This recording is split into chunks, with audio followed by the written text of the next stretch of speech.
ចក៏ប៉ែនដែលខ្ញុំបានយល់បានជួបឆោមកែវនិមលអូនល្អសោភានារីមានស្នេហ៍ល្អទាំងចង្រិយារកពីសមជាកូនខ្មែរញាតិប្រុសស្រីនាំគ្នាសរសើរថារូបអូនល្អណាស់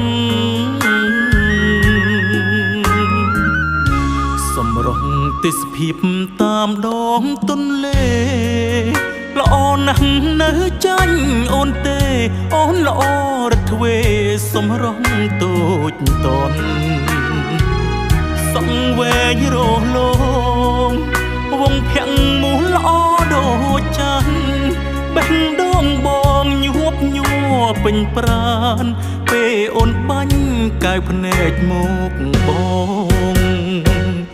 ក្រុងកំពុងចាមនៅក្បែរស្គាល់ចិត្តស្រីច្បាស់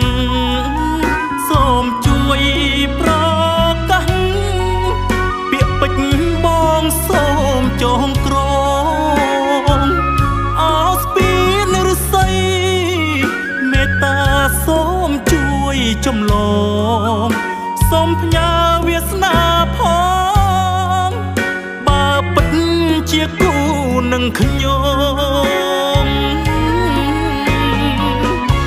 បុប្ផាភ្នំពេញនៅចិត្តបងកយតែចិត្តបងលងស្នេហ៍ហើយលងចិត្តទៅហើយផ្កាកោះសុទិនដកមិនរួចទេសំផស្សកុលាបមានមុន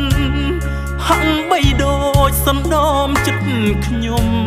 ឲ្យនឹកមុំគ្មានពេលរសាយ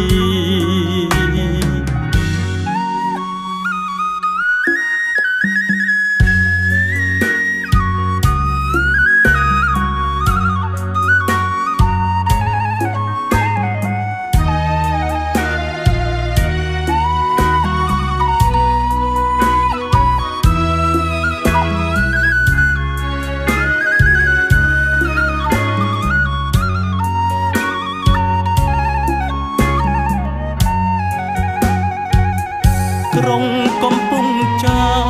មនៅក្បែរស្គាល់ចិត្តស្រីច្បាស់សូមជួយប្រកាសពាក្យពេចន៍បងសូមចងក្រងអោស្ពីនរស័យមេត្តាសូមជួយចម្លងសូមផ្ញើវាសនាផងបើពិតជាគូនឹងខ្ញុំបុប្ផាភ្នំពេញនៅចិត្តបងកយតែចិត្តបងលងស្នេហ៍ហើយលងចិត្តទៅហើយផ្កាកោះសុទិនដកមិនរួចទេ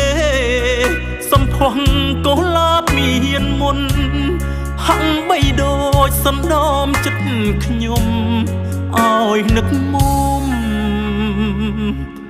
គ្មានពេលរសា